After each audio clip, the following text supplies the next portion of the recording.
자, 이거 싱글 마켓 인덱스 모형하다 끝났죠. 싱글 마켓 인덱스 모형하고 그 다음에 리그레션 좀 할 거예요. 리그레션 좀 하겠다. 싱글 마켓 인덱스 모형 뭐였냐?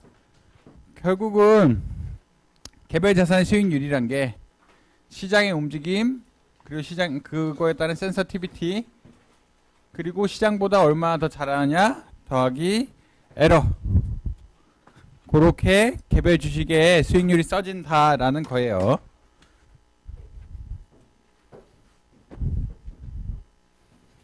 그렇게 개별 주식이 써진다. 개별 주식 수익률이란 게 베타, 그다음에 시장 수익률 더하기 알파 i 더하기 입실론 i. 그러면 기대 수익률은 얼마야? 내가 이 자산에 투자한다면 이 RI는 초과 수익률, 다 초과 수익률이에요. 초과 수익률인데 베타, 시장 수익률, 시장 초과 수익률 알파 i. 왜냐면 엡실론 i는 에러 텀이니까 기대값이 빵이다.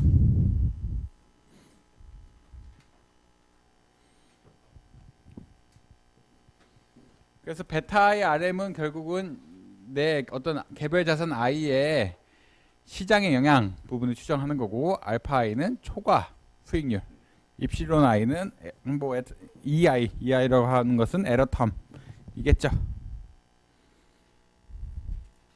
그래서 기대 수익률 이렇게 쓸 수 있다. 시장의 수익률이 이만큼이라면 뭐 컨디셔널 익스펙테이션이든 익스펙테이션 상관없는데 시장의 수익률이 이만큼이라면 베타 알파,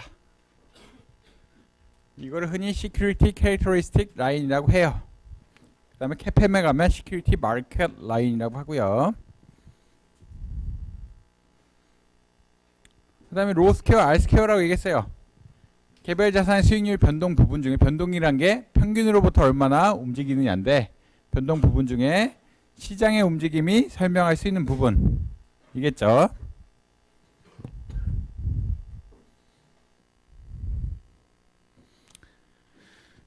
그래서 이거 뭐야? 델이라는 컴퓨터 회사의 초과 수익률하고 시장 수익률 간의, 시장의 초과 수익률 간의 관계를 나타낸 거예요.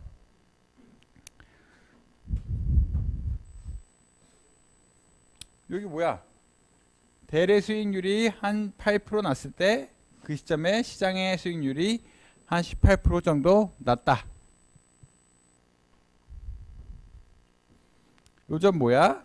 뭐 역사적으로 데이터를 모아놓은 건데, 어제 그제 뭐 한 이틀 전, 3일 전, 4일 전, 5일 전 데이터들을 모아놓은 건데, 델의 수익률이 한 15% 났을 때 시장의 초과 수익률이 한 4% 정도였다. 델의 수익률이 한 마이너스 20% 정도 났을 때 시장의 수익률 역시 한 마이너스 5% 정도 난 것 같다. 그래서 뭐래? 여러분 회귀 분석 오늘 이따 할 거예요. 이따 할 거니까 걱정하지 마시고, 회귀 분석을 해서 절편값이 알파고 이게 초과 수익률,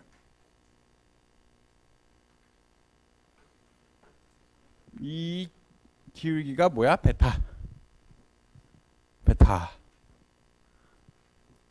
그래가지고 시장의 기대 수익률하고 베타 D 곱하기 알파 D 하면 델의 초과 수익률 나온다. 혹은 델의 기대 수익률 나온다.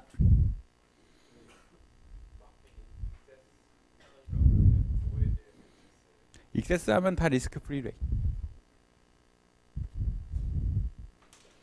익세스 리턴 하면 다 리스크 프리 레이시에요. 샤프 레이시 어떻게 구해? 그때 샤프 레이시 할 때 배웠는데, 익세스 리턴 그러니까 샤프 레이쇼 역시 리스크 프리 레이트 뺀 거를 익세스라고 하죠. 그냥 익스펙테이션 없으면 익세스 리턴, 익스펙테이션 있으면 리스크 프리미엄. 조금 다시 쓸게. 요거 밑에 빼고, 요거 없으면 뭐라 그래? 기대가 없으면 익세스 리턴. 그러니까 그러니까 우리는 이게 확률 분포란 것만 알고 있는 거예요. 근데 기대값 씌우면 리스크 프리미엄. 용어로 그렇게 얘기하자.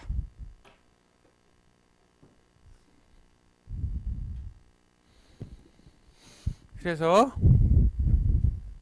1번하고 3번 중에 어느 게 베타가 커? 1번. 2번하고 4번 중에 베타 큰 거는 2번. 1번하고 2번 중에 R 스퀘어 큰 거는 2번. R 스퀘어 뭐라 그래서? 뭐 이따 뭐라 그래 이미 얘기하면 안 되겠지만 시장의 움직임이 흔히 말하는 개별 자산의 움직임을 더 많이 설명하면 할수록 R 스퀘어가 커졌어. 그런 거였죠. 그래서 R 스퀘어가 큰 거 1번보단 2번. R 스퀘어가 큰 거 3번이 4번보다 R 스퀘어가 크고 로 스퀘어라고 된 부분. 그 다음에 음이 나올 수도 있다. R 스퀘어가 큰 음은 7번. 뭐 이렇게 다양하게 나올 수 있어요. 그 다음에 초과 수익률이 양. 초과 수익률이 알파가 양,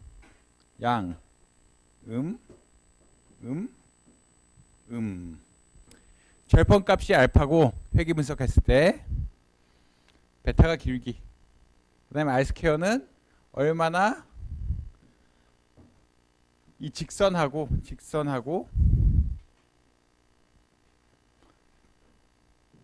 실제 실현된 값들이 가까이 있느냐, 그런 얘기입니다.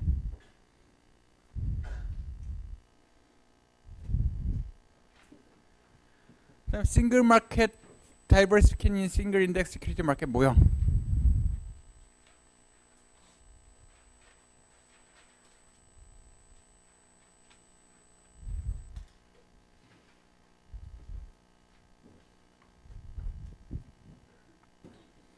한번 써볼게요.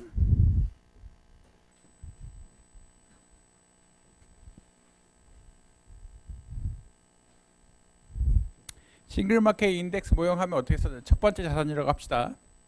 R1은 베타 1 RM 더하기 알파 1 에러 텀. R2는 두 번째 자산 베타 2 RM은 똑같고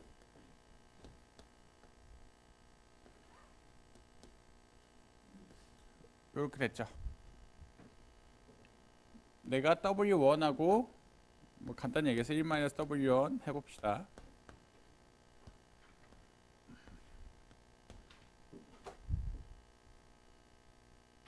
네, 1원이 있으면 W1만큼 첫 번째 자산에 투자를 하고 W2 1-W1만큼 두 번째 자산에 투자해. 그러면 내 포폴리오의 기대 수익, 내 포폴리오 수익률이 어떻게 되겠어? 써보지 뭐. 오. RP는 W1 위에 거 알파 1 엡실론 1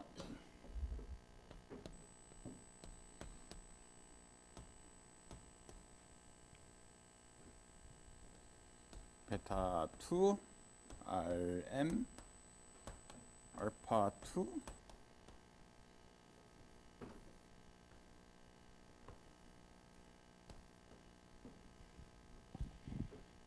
이게 내 수익률이죠. 왜냐면 초과 수익률이겠죠. 왜냐면 왼쪽이 초과 수익률이니까. 내 포폴리오의 초과 수익률은 이렇게 써진다. 초과 수익률의 기대값 취하면 돼.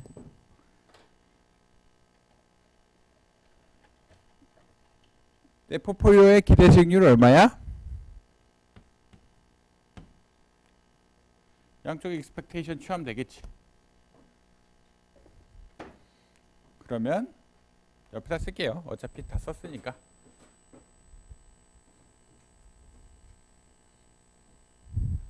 지금은 기대값 없는 거고 기대값 없이 당연히 이건 성립한 식이고 나는 기대값을 구하려 그러면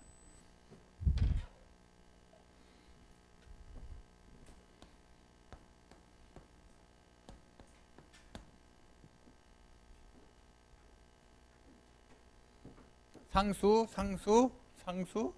기대값 그냥 산수야 진짜 말 그대로. W1 베타 1 E R M W1 알파 1 더하기 1 마이너스 W1 베타 2 E R M W 1 마이너스 W1 알파 2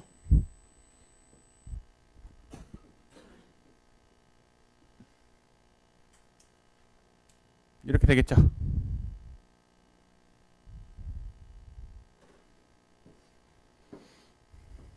그래서 이만큼 이게 시장의 기대 수익률하고 연관된 부분이고 W1에 딱 뭐가 더 들어있어? 베타 모형 자체가 센서티비티를 중요하게 생각하니까 W1 알파 1 1 W1 알파 2 이 필요한 텀은 기대값 취하니까 없어졌어. 베리언스 어떻게 될까?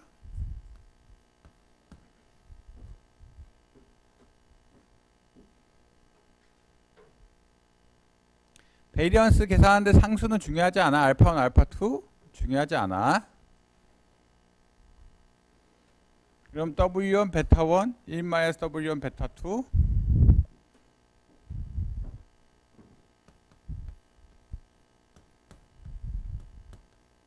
1 마이너스 W1 베타 2 제곱 이게 시장에서부터 나오는 부분이고 앞에 거 생각한 거예요. 뒤에 거 W1 E1 W1 E2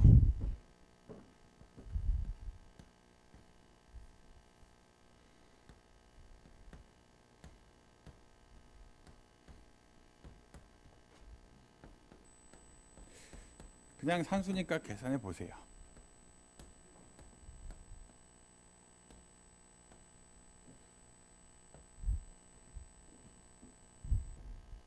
입선 두겠지. 교수님 공분산 어디 갔나요? 그냥 이게 끝인데 베리언스 RP 하면은 여기 끝이에요. 모형상으로.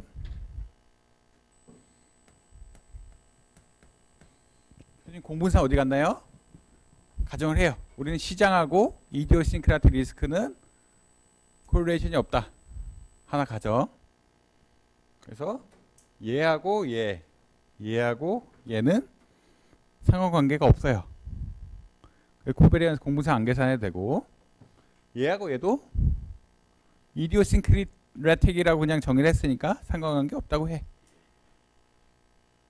그래서 시장 포폴리오 분산은 요 부분, 내 포폴리오 짠 데서 나온 부분, 그 시장 분산, 그리고 내가 다이버시피케이션에 의해서 누릴 수 있는 효과. 요거예요. 이 식이죠. 그래서 윗덩이가 시장 부분,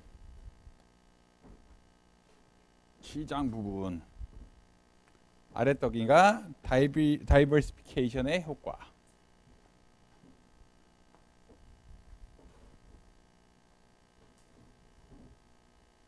다이버시피케이션의 효과 여기 있다.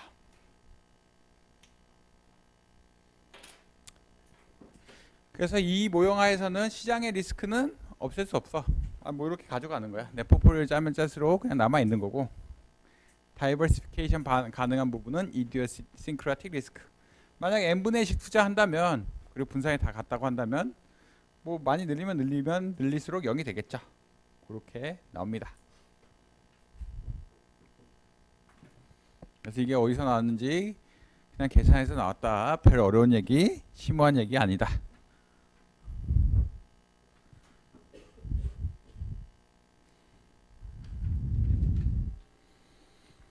그 다음에 어차피 시큐리티 한 번 더 할 거예요. 걱정하지 마세요. 싱글 마켓 인덱스 모형은 한 번 더, 두 번 더 할 거예요. 그래서 너무 걱정하지 않으셔도 됩니다. 하여튼 그렇다. 그럼 시큐리티 애널리시스를 한번 해보자. 시큐리티 애널리시스 뭐야? 어떻게 자산 선택을 할 것이냐, 뭐 기본적으로 이런 거에 관한 문제인데, 여러분 투자하려면 어느 게 좋겠어? 뭐가 좋아? 얘 보면 딱 봤어. 만약 싱글 마켓 인덱스 모형이 맞다 그러면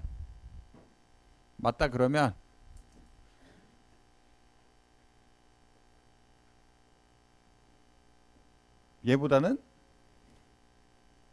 얘가 크면 좋겠지. 아, 얘는 확실히 주는 거니까. 얘는 시장에 따라 주는 거고. 아니야? 아닌가? 만약 싱글 마켓 인덱스 모형이 맞아. 트루. 그럼 난 어떤 자산이 좋아? 아, 얘가 크면은 기본 깔고 가는 게 있잖아. 초과 수익률을. 이게 초과 수익률의 식인데, 얘는 뭐에 의존해? 시장이 만약 베타 양이라고 하면은 시장이 안 좋을 때는 나는 되게 안 좋아. 시장이 좋을 때는 좋아. 알파 상관 있어 없어? 알파는 상관없는 거야. 시장에 상수니까 시장에 상관없는 거야. 그래서 알파가 큰 게 좋아. 그래서 맨날 시장에 알파 하는 게 다 얘 알파 초과수익.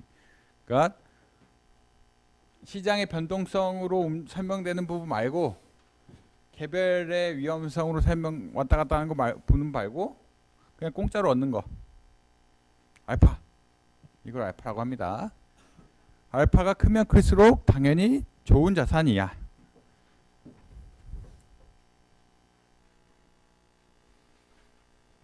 그 다음에 단순히 알파가 크면 좋냐?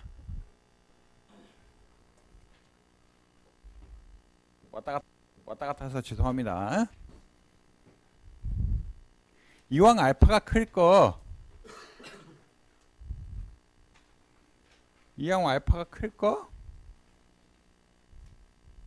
확실히 크면 좋겠지.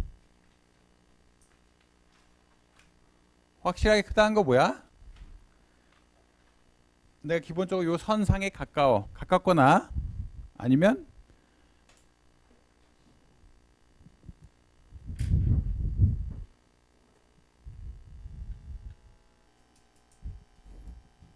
선상에 가깝다는 얘기 뭐야? 여기서 봤을 때 요 부분의 분산이 작다.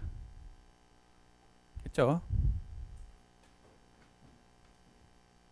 그러니까 알파를 확실히 얻는 게 그러니까 알파 얻는 게 좋지만 알파를 확실히 얻는 게 나한테는 제일 좋은 주식이야. 확실히 얻으려면 얘가 설명이 별로 없어야 돼.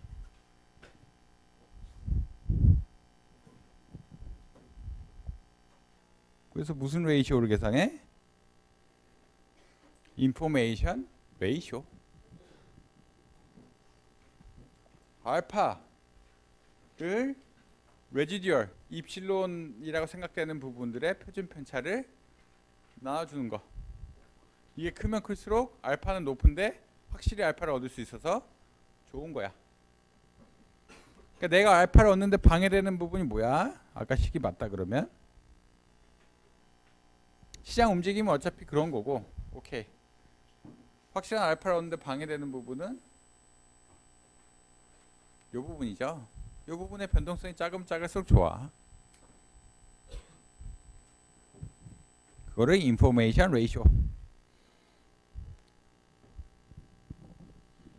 그래서 이렇게 인포메이션 레이쇼가 좋은, 그러니까 인포메이션 레이쇼가 좋은 거를 투자할 수도 있어. 뭐 투자 전략 중 하나로 사용할 수 있다. 뭐라고 생각하면? 여러분이 이 모양이 맞다고 생각하면.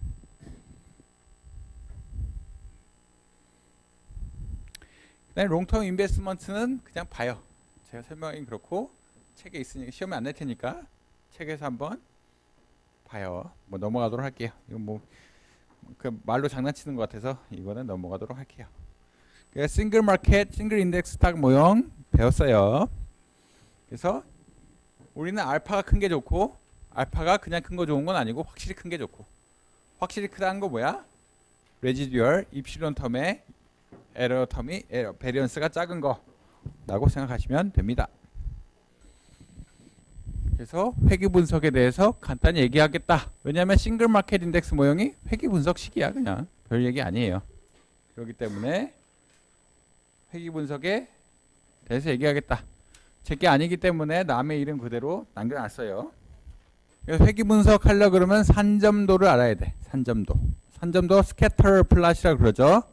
아까 봤는데 산점도 어디서? 익세스 리턴하고 리스크 프리미엄 간의 데이터 관계를 뽑아 놓은 거를 산점도예요. 눈으로 어떤 관계가 있는지 확인해 보자. 그래서 뭐 했어? 통계학 과목을 수강한 학생 가운데 학생 10명을 그냥 뽑아서 그들의 강의에 결석한 시간과 통계학 점수를 조사하여 다음과 같은 표를 얻었다. 결석 횟수 0인 학생은 통계학 점수 79점, 1인 학생 78점, 1인 학생 75점, 2인 학생 60점, 65점, 72점, 55점, 63점. 그러니까 결석을 5번 한 학생은 28점 얻었다. 그래서 결석한 시간을 X축, 통계학 점수를 Y축이라고 하면 엑셀에서 이렇게 탁 갖다 놓고 삽입 그래프에서 그림에서 분산형 하면은 뭘 얻을 수 있어? 스캐터 플롯. 그러니까 여러분 엑셀 갖고 할 거예요. 투자로는 엑셀 갖고 할 거니까 엑셀 갖고 리그레이션까지 한번 돌려볼 텐데 그 말은 이거 끝나면 숙제 나온다는 얘기예요. 요거 아껴두고 있었으니까 숙제를 내야죠. 뭐야 그래서 산점도 0인 학생 아까 몇 점이라 79점 1인 학생 둘이 있었는데 78점이었나? 1인 학생 얼마였지? 기억이 잘 안 나네. 78점 75점 2인 학생 60점 65점 뭐 72점 이쯤 되는 것 같고 맞네요. 그렇게 해서 5인 학생까지 X축의 결석 시간 Y축의 통계학 점수 해서 스캐터 플롯. 그래서 많이 빠진 사람들이 점수가 안 좋다라는 걸 보여줄 수 있어요. 보여줄 수 있어. 근데 사람들이 묻겠죠. 너는 확신하냐고. 혹은 얼마나 그러한 음의 상관관계가 있는지 알 수 있냐고. 아니 우리가 그래프 보면은 그래프 보면 뭐 있을 것 같잖아요. 우리는 결국 정보 전달이 목적인데 산점도를 딱 보여줘. 그래서 음의 상관관계가 있는 것 같다. 죄송합니다. 음의 상관관계 말하기 좀 그렇고 말로 표현하자면 결석 많이 한 학생들의 성적이 안 좋은 것 같다. 근데 사람들이 너는 그거 확신하냐? 확신하냐? 물어보겠죠. 얼마나 확신해? 그렇다면 또 크기가 얼마나 되느냐? 얼마나 그러니까 음의 상관관계가 있는데 굉장히 심하냐? 안 심하냐? 또 얼마나 잘 설명하느냐? 못하느냐? 이런 질문들을 계속 던질 거예요. 그런 질문에 대해서 답을 하는 게 그림 그리는 건 통계학 아직 아니에요. 이거 뭐 그림 그리는 거 아무나 할 수 있어. 근데 얼마나 강한 상관관계, 얼마나 일단 절대적으로 얼마나 한 상관관계가 있고 그게 얼마나 통계적으로 확실한 상관관계이며 확실한 그다음에 얼마나 설명을 잘하는지 이런 거에 대답을 해주고 싶어. 그러려고 상관관계 분석을 하든지 회귀 분석을 하든지 그럽니다. 그래서 우리는 PPT 만들어서 그러니까 다 아규먼트를 하는 거죠. 뭐 결국 프레젠테이션이란 게 자기의 아규먼트를 제시하는 건데 그래프만 딱 제시해서 약간 시험 성적이 안 좋은 학생들이 출석이 낮은 것 같다라고 얘기할 수 있어요. 뭐 나쁘지 않아. 사람들이 이게 얼마나 확실한 거냐? 너는 근거를 가지고 있느냐? 그림만 갖고 우리가 뭘 어떻게 하라는 얘기냐? 그렇다면은 분석을 해야죠.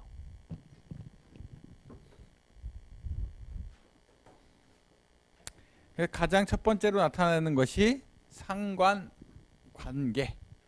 상관계수 뭐야? correlation coefficient. x가 평균보다 크다면 y는 평균보다 큰지 안 큰지에 대해서 분석하는 게 상관계수야.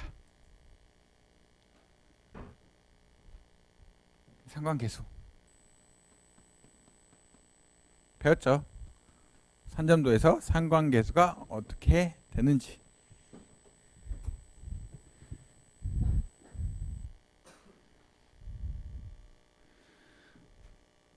그러니까 x가 평균보다 높을 때 y는 평균보다 낮느냐 높느냐 이런 거에 대한 추정치를 주는 거예요. 그런 게 상관계수의 성질이야. 뭐 그리고 여러분 알다시피 마이너스 1부터 1까지 사이고, 상관계수가 0보다 클 때는 x가 증가함에 따라 y도 증가하는 경향이 있고, 상관계수가 0보다 작을 때는 x가 증가함에 따라 y는 감소하는 영향이 있다. 만약 상관계수가 1이면 기울기가 양수인 직선, 상관계수가 마이너스 1이면 기울기가 음수인 직선, 상관관계가 0이면 없다. 사정관계가. 그래서 상관관계를 많이 써요.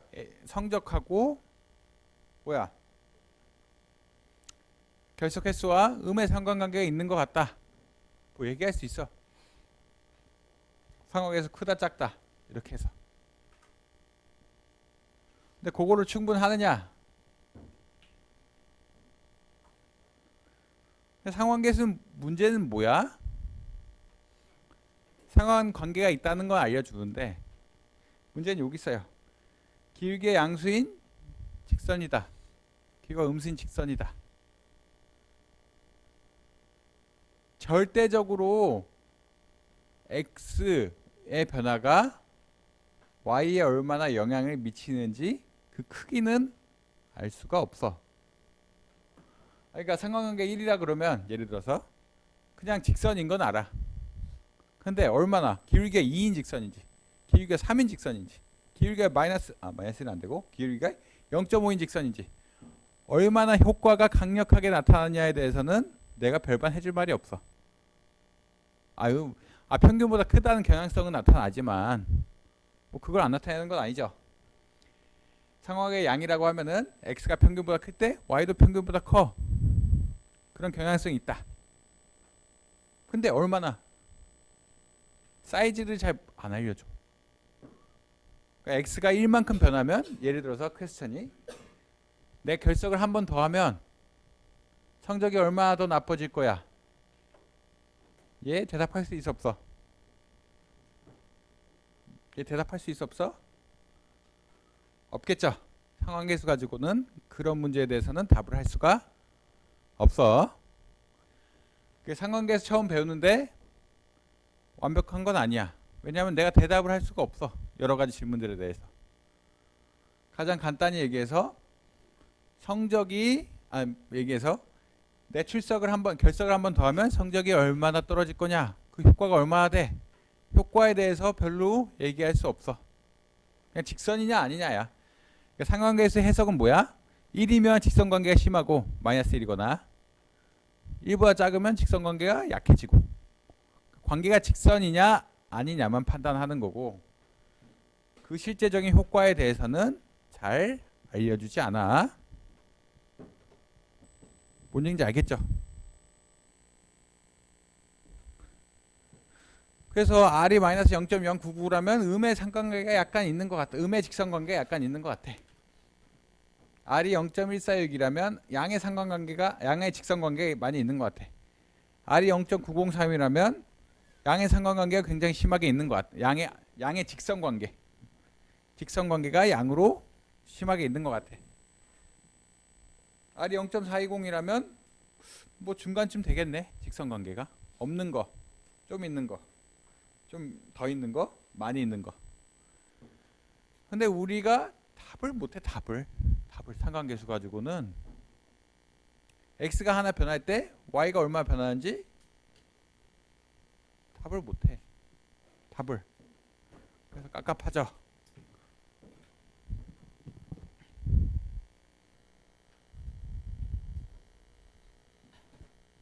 근데 물론 상한계수 구할 수 있어야 돼. 기본적인 숫자니까.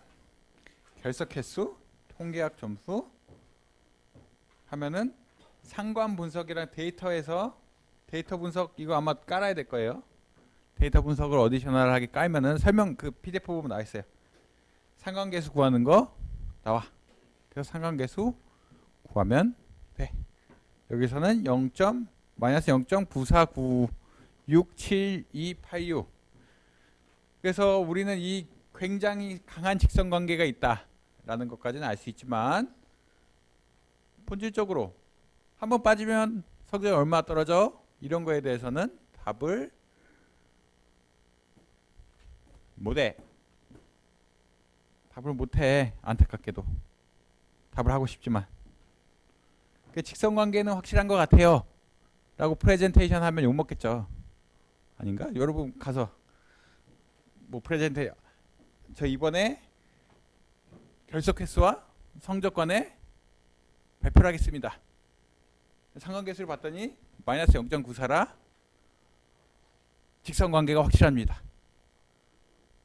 뭐 어떻게 할 거야?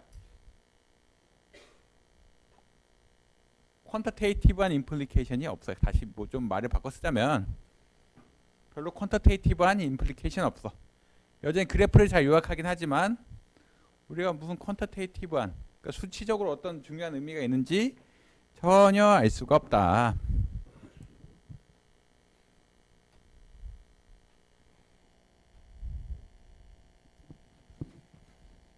그래서 상관계수 해석 어떻게 하느냐 일반적으로 1이면 직선 0이면 무상관 마이너스 1이면 음의 직선 관계에 얼마나 가까운지 산점도를 요약하는 방식이에요. 그렇지만 수십 번 얘기하지만 몰라. 얘가 얼마나 효과가 있는지에 대해서 흔히 말하는 프리딕션을 할 수가 없어. 효과에 대해서는 얘기 못해. 근데 우리가 그림상으로 봤을 때 직선 관계가 얼마나 강하냐? 약하냐? 약하냐? 0이면 약한 거고 1이면 강한 거고 마이너스 1이면 음으로 강한 거고 안 돼. 그래서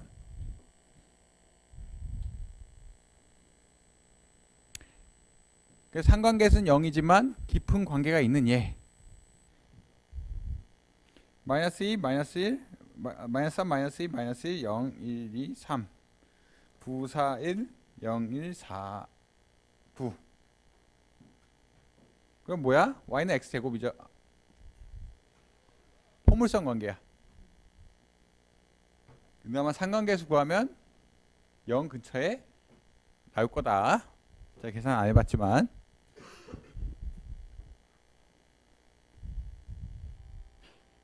근데 상관관계 구하면 거의 0이에요. 여기는. 왜냐면 x가 평균보다 낮을 때 높고 평균보다 높을 때 높고 평균보다 낮을 때 높고 평균보다 높을 때 높고 어떻게 하라고?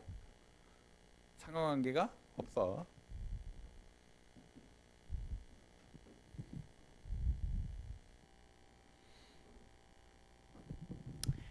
그래서 회귀 분석까지 와야 돼.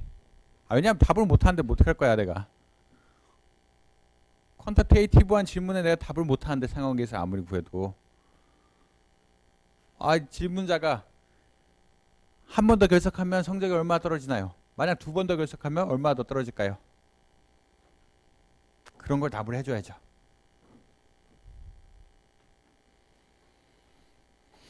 그래서 선 형식을 바탕으로 해서 x와 y와의 관계를 분석하는 것을 회귀 분석이라고 합니다. 단순 회귀 분석은 뭐야? 독립변수가 하나일 때 독립변수, 종속변수는 아시죠?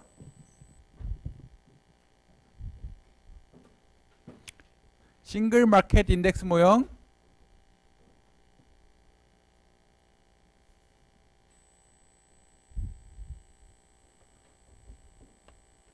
이거 회귀 분석 돌리면 단순 회귀 왜냐면 상수항 그럼 무조건 들어가는 거고 종속변수가 독립변수가 하나니까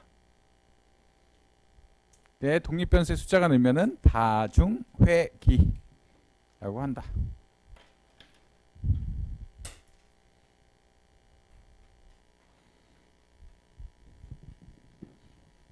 그래서 배운 사람도 있고 배운 사람은 그냥 흘려듣고 안 배운 사람들이 많다고 했으니까 잘 보세요. 결국은 삼포도에서 우리는 y하고 x와의 관계를 구하고 싶어. 근데 우리는 평균적으로 얼마 효과가 있는지, 그리고 x의 변화에 따라서 얼마나 더 변화한 양이 있는지, 그리고 나머지를 에러항으로 간주하겠다. 그래서 상수적으로 이펙트, x와 y 관계에 있어서 고정하는 효과가 있고, 아까 초과 수익률처럼 여기네, 베타 x의 값에 따라서 변화하는 부분이 있고 에러항이 있더라. 이렇게 분석을 합니다. 입시론 i를 오차항이라고 하고, 그거는 몰라도 돼. 대신에 나중에 보면은 얘하고는 상관관계가 없어야 돼. 입시론 i하고 xi는 상관관계 있으면 안 됩니다.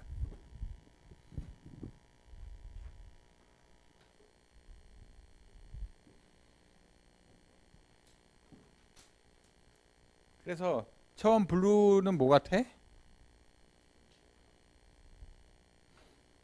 뭐 잘 몰라. x와 y가 있는데 x는 0에서부터 12까지 변하고 y는 0에서부터 16까지 변해. 점 찍어 놓은 거 뭐야? 그냥 점 찍어 놓으면 3포도야. 그냥 점 찍어 놓으면 3포도. 내가 만약 회계직선을 이렇게 그었어. 기울기가 요만큼이고 y절편이 어딘가 닿는 이런 회계직선을 그리면 나머지가 잔차라 그러죠. 잔차들은 저절로 정해진다 라는 걸 알 수 있어요. 여러분 3포도에 다 시작해. 회계분석 배우면 알겠지만 뭐든지 다 3포도에서 시작해. 3포도에서 임의의 직선을 그어버리면 오차들이 나오겠지. 잔차들이. 임의 직선을 그려버리면 그 x값이 직선에서 예측되는 부분이 있고, 직선에 예측되는 부분 뭐야? 알파 플러스 베타 xi 직선 부분이 있고, 나머지들이 있어. 나머지 회계분석 뭐 하는 거야? 민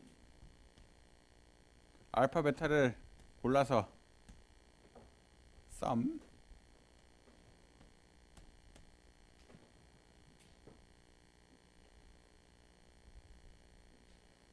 뭐야? 입시론 아예 다시 쓰면은 sum 위에다 쓸게요. 죄송합니다. 그러니까 내 3포도가 있고, 이거 여러분은 그림을 잘 봐야 돼. 3포도가 일단 있고 거기다 임의의 직선을 꺼. 그러면 잔차항은 자동 정해져. 잔차항. 직선에서 x가 고정돼 있을 때 얼마나 떨어져 있는지, 그게 잔차들이야. 그럼 회계분석 뭐냐?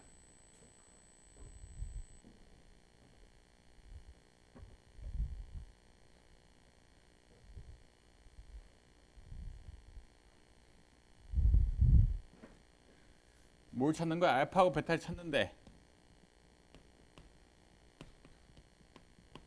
알파하고 베타 나오면 직선 하나씩 꺼지죠. y와 xy 관계에서 민 엡실론 i 스퀘어, 그냥은 아니고 sum. 각 데이터에서 잔차항의 제곱을 최소화시켜주는 알파 베타를 찾는다. 다시 쓰면은 sum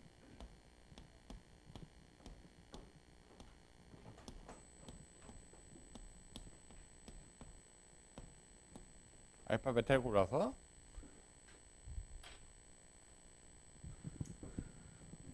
y와 x, y와 알파 베타, y하고 알파 더하기 베타 xi로 표현된 y의 헷하고 차이를 가장 줄여준다 라고 보시면 될 것 같아요. 이거 이해 안 가시지 않겠죠? 그러니까 삼포도는 그린 거, 하늘색은 그냥 그린 거야. 그냥 내가 알파랑 베타를 알고 있으면 뭘 끌 수 있어? 그냥 이미지 직선을 끌 수 있어. 끌 수 있지. 그냥 알파 베타 알면은 알파 베타 알면 끌 수 있어. 왜 못 꺼? 알파 베타 직선을 끄면 직선하고 실제 데이터 y와의 차이를 알 수 있어. 차이 제곱을 최소화시켜주는 걸 뭐라 그래? 최소 자승법. 최소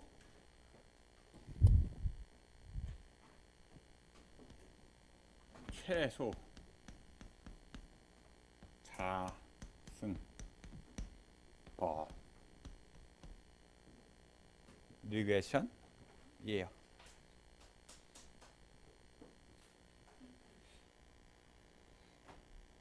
최소 제곱법 혹은 요새는 원래는 최소 자승법, 저 배웠다만 해도 그렇게 오래되진 않았지만 최소 자승법이란 얘기를 많이 썼는데 이름이 바뀐 것 같아요.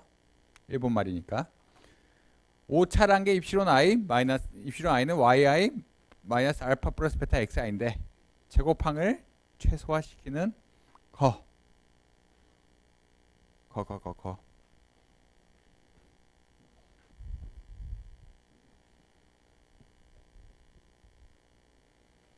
그래서 최소 제곱법, 최소 자승법이라고 합니다.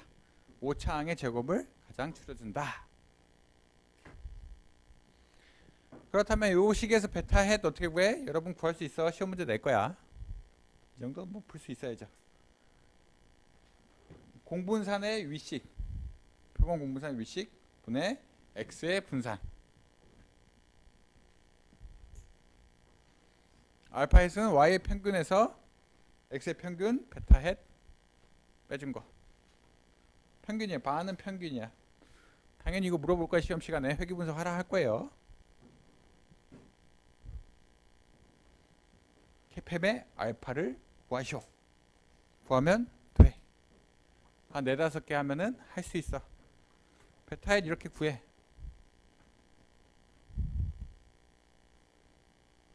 그래서 회계직선은 y는 알파 헷 더하기 베타 헷 x. 알파 헷은 y 바 마이너스 베타 헷 x 바. 베타 헷은 어떻게 구해? 표본 공분산 분의 표본 분산.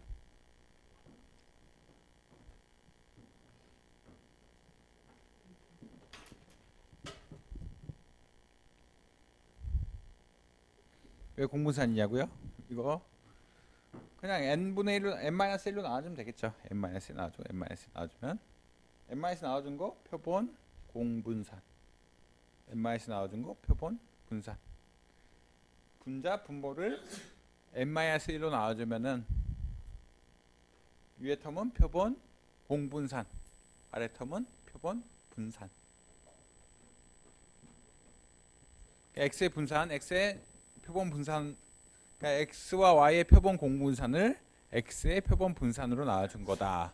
그래서 sxy 분의 sxx라는 이런 용어를 써요. 아시겠죠? 이건 내 거야 당연히. 당연히 제가 낸다고 여러 번 얘기했으니까 시험 시간에 뭐라고 하지 마세요. 여러분 계산기도 당연히 갖고 올 거니까 계산할 수 있어요. 베타 못 구하지 않아. 그래서 통계 데이터 분석에 가서 회귀 분석을 하면 여러분들은 아까 봤죠? 이게 데이터 분석에 가서 회귀 분석 고르면 두 항에 대해서 y축 넣고 x축 넣고 하면은 회귀 분석식 할 수 있다. 하면 돼. 뭐 하는 거는 책 보고 하세요. 그것까지 가르쳐 줄 시간은 없고. 그 책은 아니고 강의 노트 올려드린 거. 그 잔차 뭐 이름표 표시하면 나온다.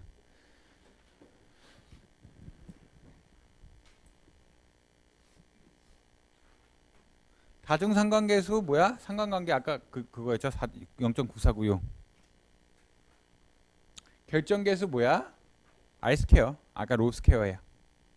조정된 결정계수 여러분 계량 가서 배우세요. 데이터 숫자가 많아지면 비교가 곤란하니까 숫자를 나눠주고 해. 표준 오차, 에러항의 표준 편차. 그렇게 하면 돼. 분산 분석 뭐 안 해도 돼. 넘어가고. 그래서 y절편 알파죠. 알파는 85.93035. 결석 횟수에 대한 개수는 마이너스 10.6219. 그래서 표준 오차는 뭐 저거 해서 통계하게 봤더니 이 개수가 얼마나 표준 편차를 가지느냐가 사실 표준 오차인데 했더니 3.34672. 이쪽은 1.238696. 통계량 뭐 안 물어볼게 당연히. 여러분 개수만 뭐라 그럴 거니까 25 마이너스 8 뭐 저거. 이건 계량 가서 배워요. 근데 저는 의미만 알려줄게. 통계학적인 내용은 계량 가서 배우면 되고, 결정계수 R스퀘어, 조정된 결정계수는 뭐야? 바꾼 거. 변수의 숫자를 바꾼 거. 표준 오차는 에러항의 분산. 그 다음에 개수값 2개 정도는 알 수 있으면 돼.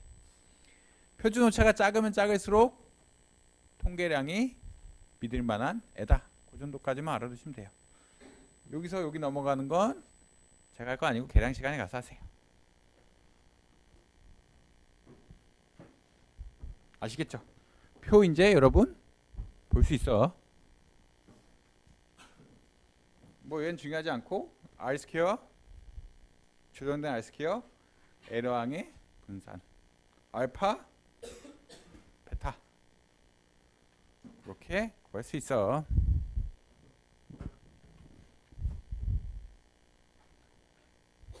그래서 회기직선식이 y는 85.9 마이너스 10.6x. 이제 여러분들 대답할 수 있어. 한번 결석하면 점수가 몇 점씩 떨어져? 10.6점씩.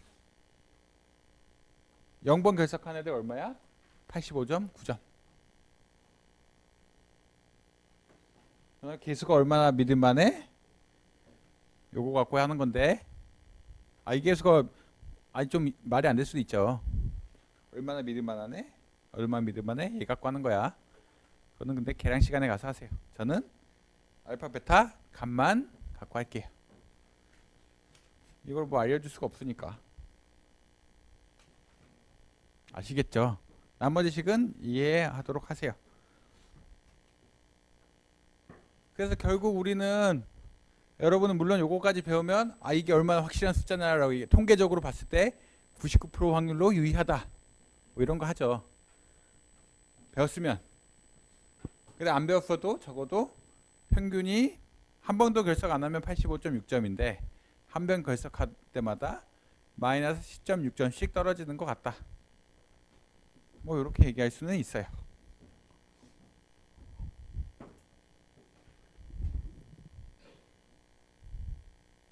분산 분석 몰라도 돼. 결정계수 R스퀘어. 그러니까 R스퀘어 뭐라 그랬어? 전체 변동성 분의 X의 움직임이 설명하는 부분. 약 90%까지 R스퀘어가 된다.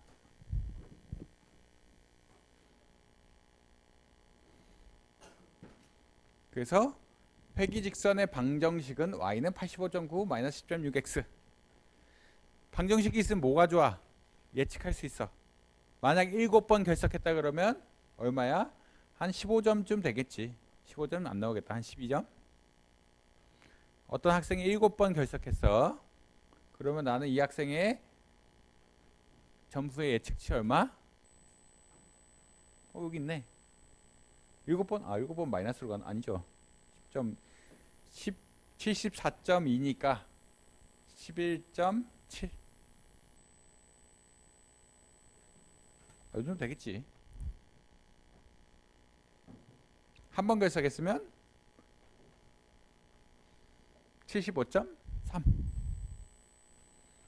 우리 얘기할 수 있는 거야. 상관계수만 보면은 직선밖에 몰라.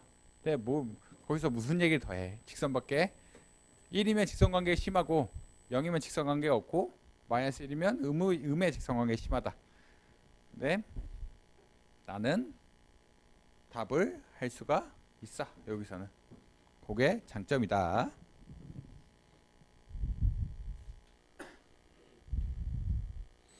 그래서 기무가세 기각하는 거 안 배워도 돼. 여러분 계량 시간 가서 배우세요. 근데 어쨌든 p 값이 작으면 작을수록 뭐야? 배운 사람 계량 배웠으면 계량 들은 분 p 값이 작으면 개수가 유의한 거. 개수가 0하고 다른 거예요. p 값이 크면 혹은 p 값이 작으면 계량 많이 반은 들었을 텐데 제 생각에.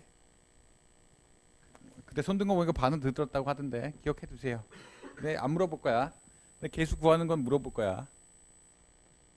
개수 구하는 건 물어볼 거니까 까먹지 말고 외워두세요.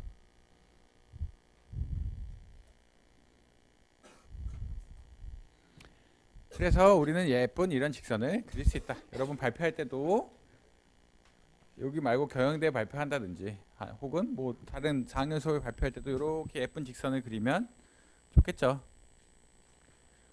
y하고 x가 있는데 예측치 회귀분석 시기에 넣으면 알 수 있어.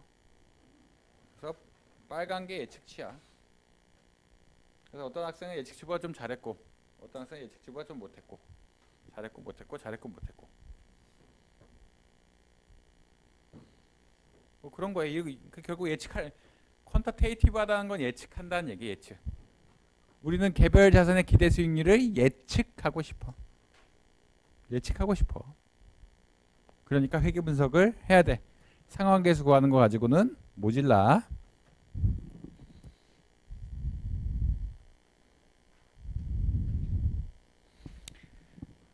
이거 잔차 분석도 넘어가.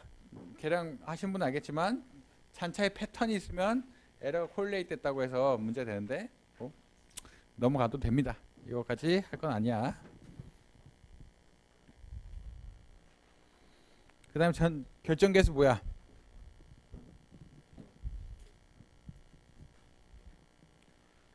모형이 설명하는 부분이 있고 y 해시란 게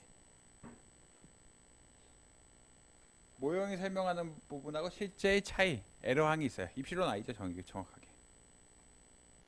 yi에서 yi 핵 뺀 거. 해시 뭐야? 알파 더하기 베타 xi. 그래서 i 스퀘어는 뭐야? 전체 yi에서 평균 뺀 거의 제곱인데 분산인데 모형에 의해 설명되는 부분을 넣은 거를 r 스퀘어라고 한다. 다시 말해서 x의 변화량만 가지고 설명할 수 있는 부분을 결정계수 혹은 r 스퀘어. 이게 1에 가까우면 가까울수록 여러분은 뭐라고 얘기할 수 있어요? 여러분 직선이 굉장히 잘 설명한다. 두 번째 툴을 알려주는 거예요. r 스퀘어에 대한 해석인데 이 r 스퀘어 값이 1에 가까우면 가까울수록 x의 변동성만 가지고 y의 변화량을 잘 설명한다야. 식이 그렇게 돼 있네. 전체 제곱분의 SSR이니까 yi 해시 y 바를 얼마나 잘 설명하느냐죠. 이게 비중이 높으면 높을수록 여러분들이 설명력이 높다. 그래서 여러분들은 직선을 끌 수 있을 뿐만 아니라 하나 더 할 수 있어요. 여러분 아직 수준에서도 r 스퀘어가 높다면 여러분 직선이 잘 맞는 거, 설명력이 높다 정도까지는 할 수 있어. 물론 t 통계 이런 거 하면 좋겠지만 그런 거는 나중에 최자원 교수님이나 박철성 교수님 밑에 가서 배우고 저는 얘기를 안 할게요. 계량 시간이 아니니까.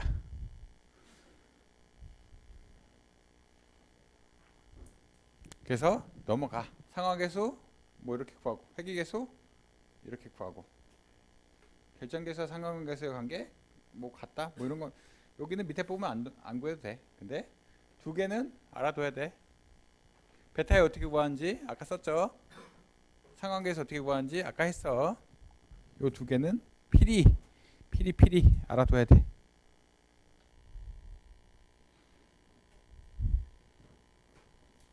그래서 요거 목요일날 내줄 텐데 숙제야. 회귀 분석 해. 회귀 분석 해.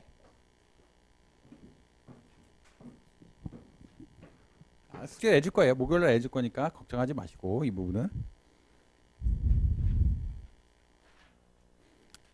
뒤에 거는 안 해도 돼.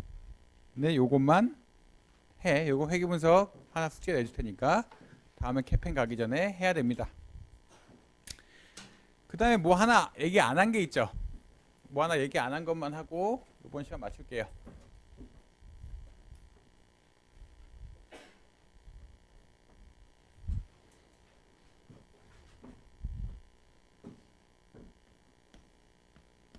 그냥 알아만 두세요. 뭐 중얘기는 안 할 텐데.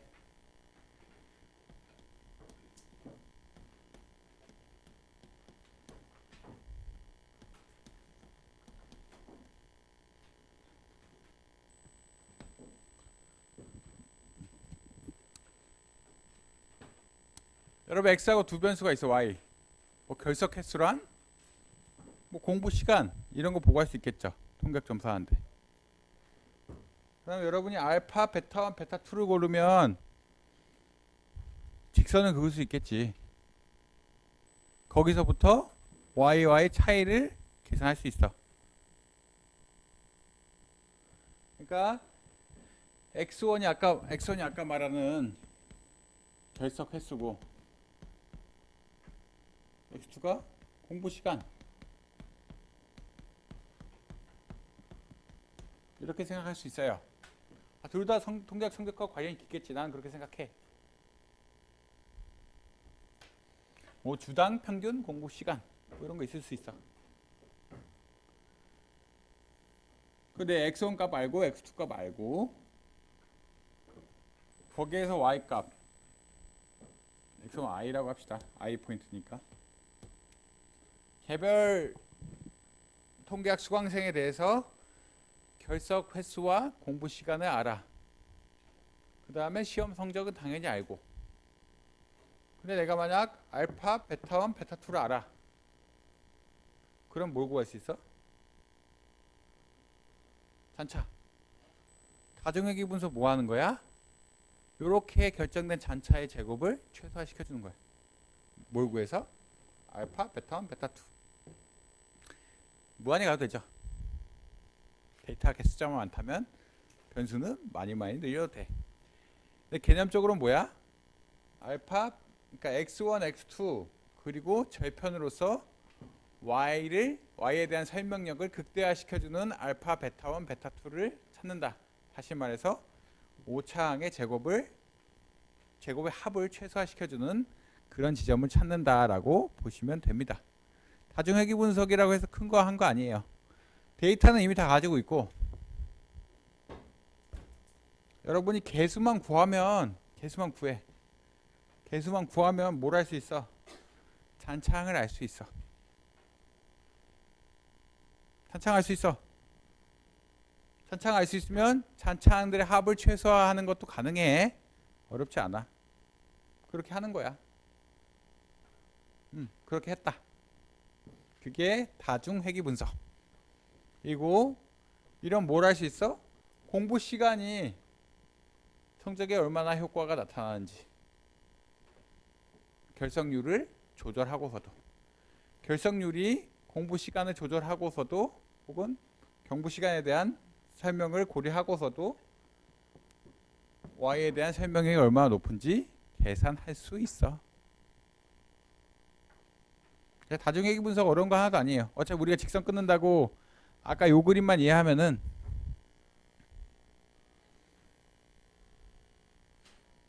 요 그림만 이해하면 돼. 그냥 우리는 y와 직선만 구하면 돼. 그 회귀 분석 뭐야? y와 직선 간의 차이에 대해서 제곱을 최소화시켜주는 거야.